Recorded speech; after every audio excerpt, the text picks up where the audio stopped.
First things first, welcome and or welcome back to the channel. My name is Grin, and I hope that you are having a wonderful day. Now that sailing is on the way into old school RuneScape, I really want to grind up my skills to fully take advantage of any new training methods that sailing could bring to the game, as well as make maxing in the future a less daunting task.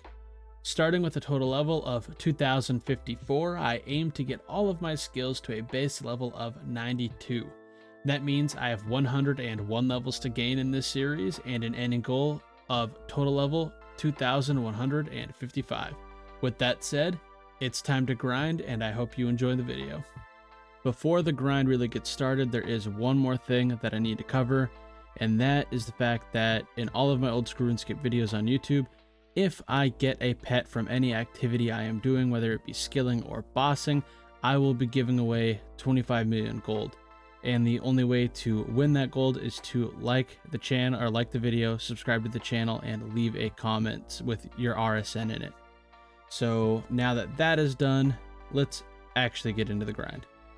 So to kick the video off, I decided to work on some herb lore because it is really fast XP and I could probably get a lot of levels very quickly with this. So I thought that'd be nice to a little change from the slow mining.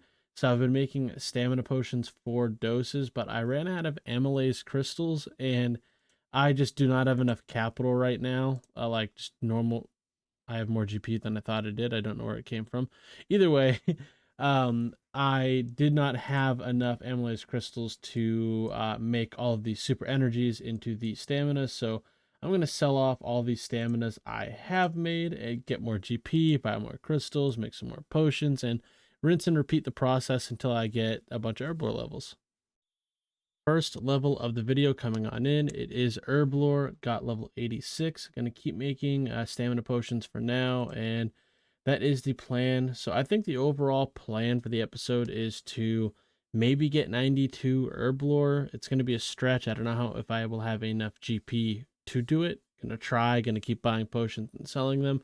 But other than that, I'm probably going to get 85 rune crafting so that I can use the item I have in the bank. I cannot for the life of me remember what it's called to make the biggest rune crafting pouch there is. And then maybe also work on a little bit of agility. But that's my overall plan, as well as do a little bossing. Thinking maybe some Vorkath, make a little GP, might help with the other activities. Not entirely sure, but we will find out when we get there. So I've finally decided to start doing my tree runs, and with this tree, I will get 90 farming, only 2 more levels to go until this skill is locked out. Been doing a little blood rune crafting, and Dunce showed up and gave me the random event to get a book of knowledge, I believe it is. Either way, 1200 agility XP coming on in. Still blood rune crafting, and am only 93, almost 94k XP away from level 85, and then I can make the colossal pouch, I believe it is. But I got another random event and another book of knowledge, so gonna go ahead and use it and put it in agility just like the last one. With this stack of dark essence fragments, I'll be able to get to level 85 rune crafting, which means I can finally make that colossal pouch. And as you can see right here in my game log, blood runes are actually more profitable than they've been in a very long time. At least this is saying 242 GP each, but without further ado, level 85, there's the colossal pouch. So why don't we go to the bank and make that? All right, I've gone and taken everything that I need out of the bank. I got the giant pouch, large pouch, medium pouch, and small pouch, as well as my abyssal needle. I do think I just use it on it, and it makes the, I'm attempting to combine. Yeah, combine them all. Why not? Neat little animation. It seems capable of storing up to 40 essence. So I think my plan with rune crafting for the future, at least until I get to 92, is to go and do Guardians of the Rift now that I have the colossal pouch, because I think it makes it quite a bit easier. Not that it is all that difficult to begin with, but and then once I've completed the full rune crafting outfit, I'm probably going to go back and do blood runes again, at least until I get to 92, because blood runes are up right now and it's just pretty chill and laid back. You can do it on the side, but with that done, I'm going to go back and continue working on herb lore. I won't go too in depth into how to kill Vorkath because I'm sure most of you watching already know, but I will explain the few important mechanics Vorkath has. Most of Vorkath is pretty simple for the most part. You just attack Vorkath over and over with whatever attack style you're choosing to use, be it ranged or melee. But every 6 attacks, Vorkath does a special attack. The first one Vorkath does every kill is random, but after that it alternates between them. One of them is a rapid fire attack that's easy to avoid if you turn off your run and walk around, and the other freezes you, and it launches an alien looking creature out that walks towards you, and if you do not destroy it in one hit with Crumble Undead before it gets to you, it will blow up and deal lots of damage. Other than those two mechanics, just make sure you look out for the big fireball that Vorkath can shoot out at random, because if you do not get 2 tiles away from where it lands, it'll probably kill you in one hit. As far as my gear goes, I did decide to use the Face Guard, Fire Cape, the Salve Amulet, the Unholy Blessing, and you really should be using a Dragon Hunter weapon, although you do not have to. These are just way faster, and because I'm melee, I'm using the Lance. And then I also have the Bandos Chestplate and Tasset, the Dragon Defender, Ferocious Gloves, Dragon Boots, and the Lightbearer Ring. As far as the inventory goes, I'm bringing the BGS. A lot of people say you can bring Dragon Claws, and that will be similar kill times, but I prefer the Bandos Godsword. And then I'm bringing Divine Super Combat Potion and Anti-Venom Plus, the Extended Super Anti-Fires, because then you can use your Dragon Defender without taking the fire damage as long as you're praying magic. An angler to eat before the first kill, as well as 3 prayer potions, the rest sharks. And then I bring the Fremenic boots from the Elite Diary so that I can teleport right into the Fremenic area and drop the boots. The Slayer staff so I can auto-cast Crumble Undead, and then as well as the Rune Pouch to hold Teleport to House, as well as the Crumble Undead runes. And finally, the collection log. I am at 1,577 KC with no uniques to my name other than the Vorkath head, but you get one of those at 50 KC no matter what.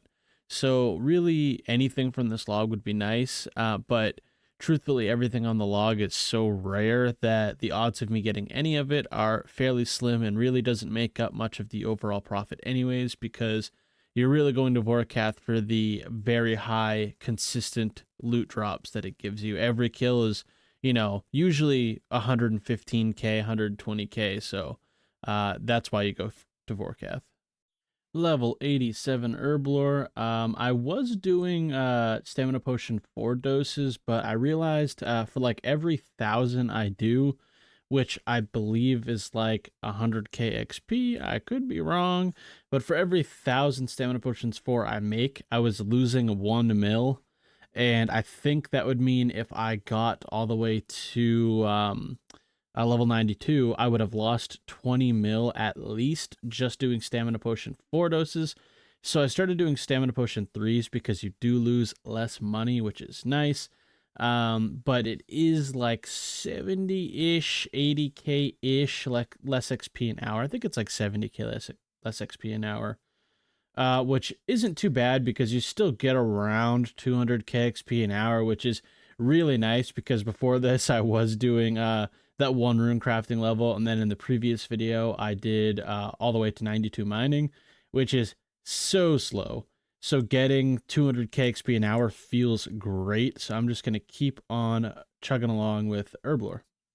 Level 89 Herblore, and I'm actually only 1 farm run away from level 91 farming. So I actually been doing a couple tree runs as of late, but gonna hopefully get this to 92. I don't think in this video, but in the next one for sure, and then this skill will be locked out. And I have run into a little bit of a problem with the Herblore training, and that is that I just simply don't have enough money to train it consistently at the moment, because I have to you have a buy limit of 2,000 potions. I think it's like every 4 hours or whatever, and I don't have other accounts to buy the potions and give them to me. And then the other problem is I don't have like 150 mil or 100 mil I can just throw offer into the GE to buy them steadily over time. So I'm having to spend the money I have, buy some potions, then put in another GE offer, wait for that, get that, but I can't put in another offer until those potions are done being made, because then I have to sell those to buy more money or to buy more potions. But then I still have to wait for the GE 4-hour buy limit to only buy 2,000. So I think I'm going to try to get this to 90 in this video, and then finish getting it to 92 in the next. And I may try to make a little bit more money in the next video as well. I might do some thieving instead, because there are some very profitable thieving methods I can do at this level, like fires. I believe I can do elves. I'm not entirely sure, but there's also a pretty cool wilderness method that has been updated recently. That seems like it might be some fun, so I might give it a try. But that is my plan for now. Level 90 Herblore coming on in, just 2 levels to go until it is locked out in the series, and I think I am going to go and collect that last farming level of the video. Level 91 farming coming in, which means in this video I've gotten 2 farming levels, 1 rune crafting level, and then 5 Herblore levels. And I had talked earlier about the fact that I just don't have enough money to buy all the training supplies I would need, to let the bank buying or the GE buy limits run their course and just stockpile the supplies. And that was true until this happened. I don't know what it's gonna be. I can't believe we got a purple. That's pretty wild. All right, let's see. Come on. We'll find out. And it's gonna be a ring. Feels bad. Always is, right? No way! No way! Oh my god! Oh my god! So one of the people raiding with me there was in iron, but me and Blue did decide to give the iron's main a little bit of money from the split, just so that they could buy more bonds, and that to help support the iron, so it's not leeching as much off of the main. But it was, agreed upon beforehand that if the iron had gotten anything, they weren't going to split off of the main, just because if they got something like the shadow, they wouldn't have been able to split it. So kind of just made more sense to do like a sort of free-for-all thing. But after we gave Bingus some money and we split, it ended up being a 700 mil split. So needless to say, definitely have the money now to go and buy the things I need to do to continue grinding out these skills. And we have some other gear that needs to be bought as well for some future bosses. So with all that done, I really hope you enjoyed the video. It was definitely a more exciting end for me, because I got that drop literally the night before editing this video. So super exciting, but I hope you enjoyed the video, and I hope you have a great rest of your day.